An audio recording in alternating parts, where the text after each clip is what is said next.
Today I'm going to install the slide arm for the XTR Bedracks from Xtrusion Overland. I picked this up a couple of months ago and I'm just now getting around to installing it. I wanted to do it before the weather got too cold. I'm going to put it right there on that middle rail, and then it will basically slide in and out all the way to the front here, and then I'll be able to pull it out. It has molly panels on it or anything else. Some of the pictures on their website have like Pelican style cases or Apache style cases, Rotopax, molly panels with other stuff or tools or something on them, but it'll slide out like this so that I can more accessibly reach it.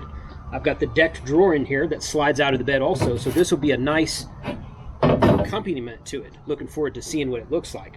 One thing I'll say right off is that when I bought this, it was called an XTR slide arm.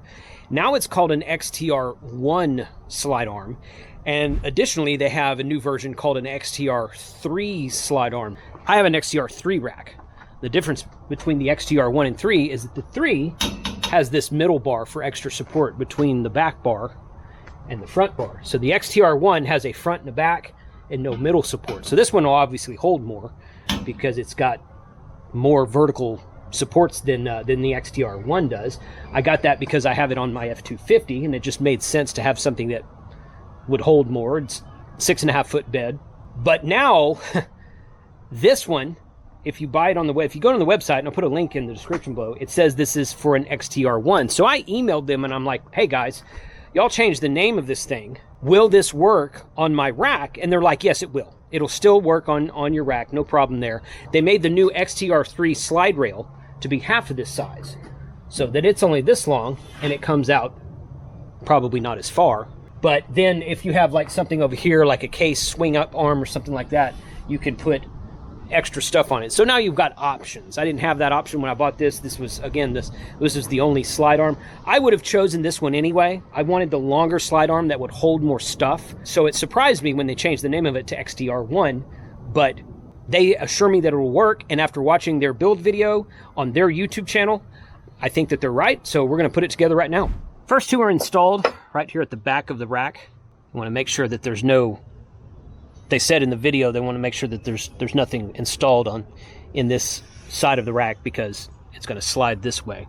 But these plates here have this plastic insert right here, and that's the part that goes into the slide rail itself. This is how the slide rail slides in and out, is along these plastic inserts that are right here. So they get attached to the top and the bottom of the existing rack, and of course they use these same type of bolts that came with the rack itself. I did a build video for this rack. I'll link that somewhere along in here about putting this rack together. But these come with Loctite on them already, so you don't have to worry about adding it. I had to add the Loctite to the bolts for the rack. So we're going to put a set here, and I got 4 sets, the one that's installed plus these 3. And they say to space these about 12 to 16. Oh, there's mud on my truck. Who knew? They say to space these about 12 to 16 inches apart. Now, the build video they do is a smaller truck, and they have like the second one here and the third one here, even though they say 12 to 16 inches apart. But I've obviously got almost, this is a 72-inch rack. You can get these racks from Xtrusion built to various lengths and heights, however you want. They're very customizable. So this is a 72-inch rack that goes almost all the way to the back of my bed. Of course, I could slide this rack. And I was asked this question. I'm now a member of the Xtrusion Overland users group on Facebook. And I put some pictures up and build video in. And some guy asked me, he goes, why is there so much space here? Could you not have made that space up there at the front? And I'm like, yes, absolutely. Absolutely, I could have.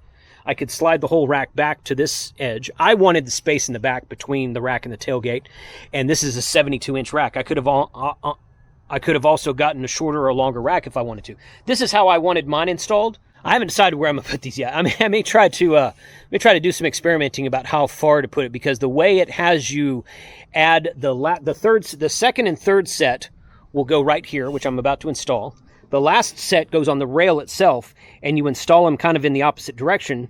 Then, since they're bolted to the rail instead of the rack, they act as a stopper to one another. So that's what keeps your sliding arm from stopping when you pull it out this way.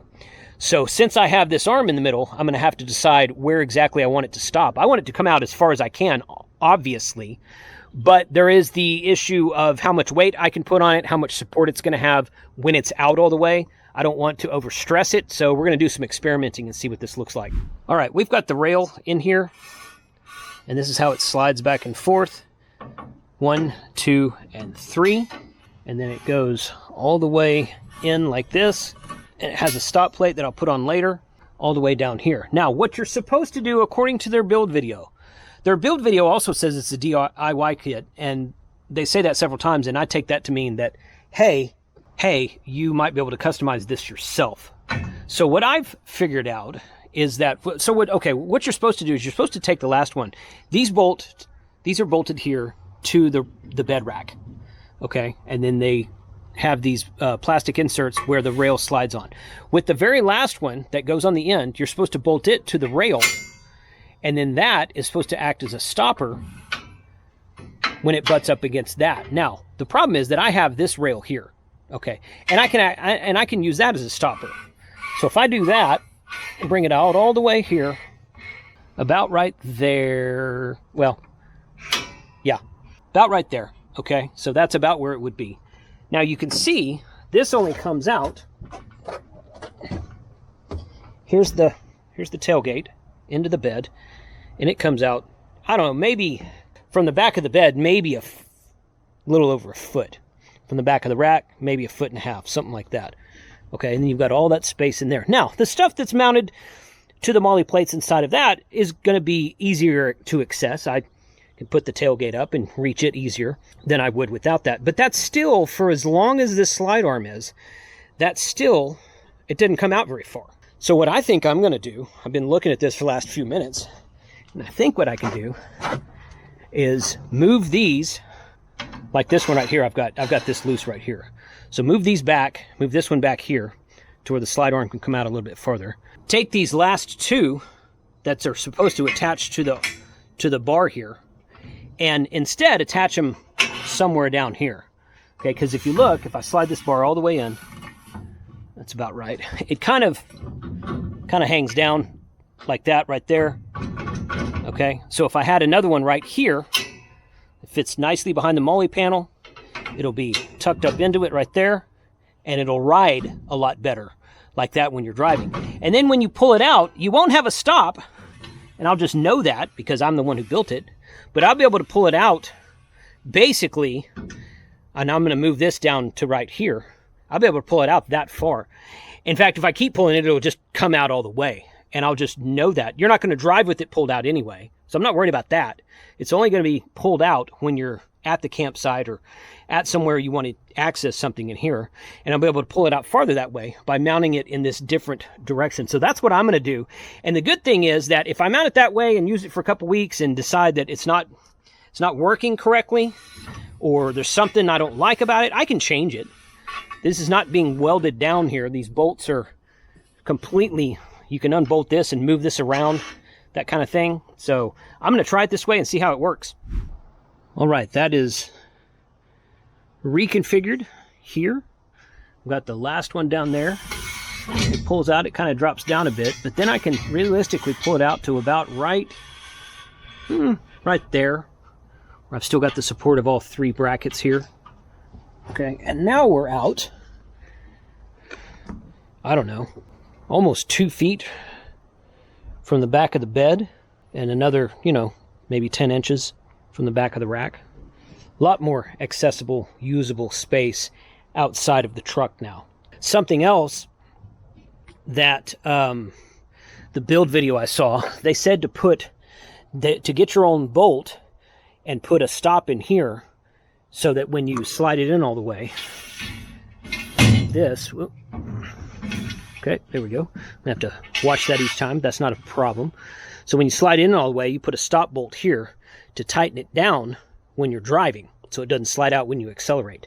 And they also said in the video that there would be changes in the design over time, so as time progressed, and that's a 2-year-old video, they now send you this neat little stopper handle, I don't know, crank down, whatever you want to call this thing right here.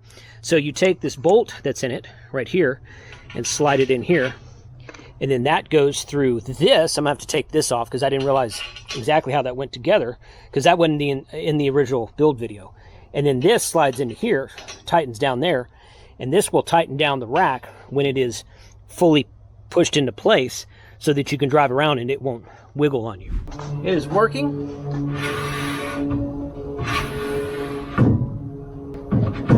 Finagle it a little bit to get it in the end, but that's okay.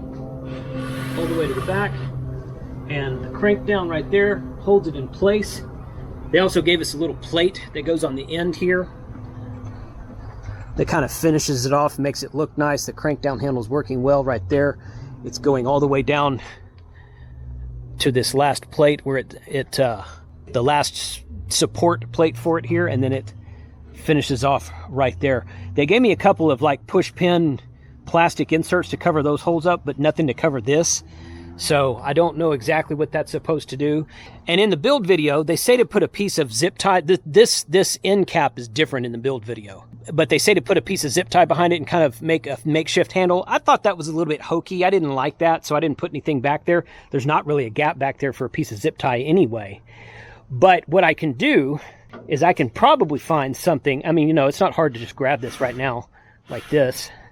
But I can probably get a couple. I've got some of these extra T-nut insert things here, and I can probably find like maybe a little handle or something to go right here, something to put up on the bottom. I don't know. I'll figure it out. I'm not worried about that part right now.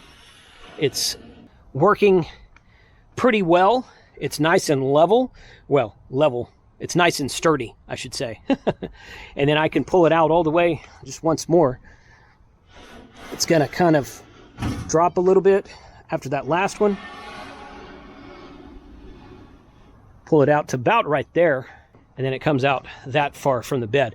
I'm just going to have to be cognizant of the weight that I put, whatever I decide to put on here. Right now, I've got a 10-gallon propane tank that I want to mount somewhere in the back here, and then I was going to get some more of these molly panels. These molly panels take I ordered 3 more molly panels like 2 weeks ago from Xtrusion. They still haven't shipped yet. So apparently it takes them a while to get those out to you. So I want to put molly panels on the inside here, and probably put, I'd like to get some Pelican style cases for storage. And I've got a couple ideas about other things for that, but that's going to be in another video as soon as I can get the parts in, I guess. But I'm pretty happy with this. I'm pretty happy that I was able to customize it for my own needs. And it's going to be something I'm going to have to go back here, and because it drops down too far. It goes right in there. It's not a big deal. There we go. And again, if I run it this way for a couple of weeks, don't like it, want to change the end cap around to be a stopper on the rail and make it where it stops on the middle vertical rise there, then I can certainly do that because it's customizable. Also, they sent me this, and there's no bolts for this, so I'm not even sure what this is for.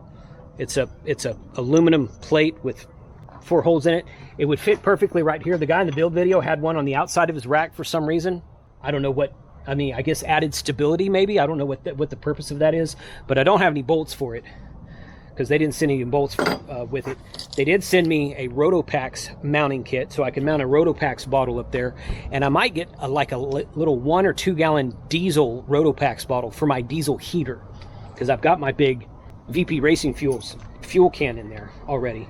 And I've heard those Rotopax boxes leak, so I'm not sure I want to do that anyway. But overall, successful build. Really happy with this, and in a future video, we'll show you everything we put on there. Thanks for watching today.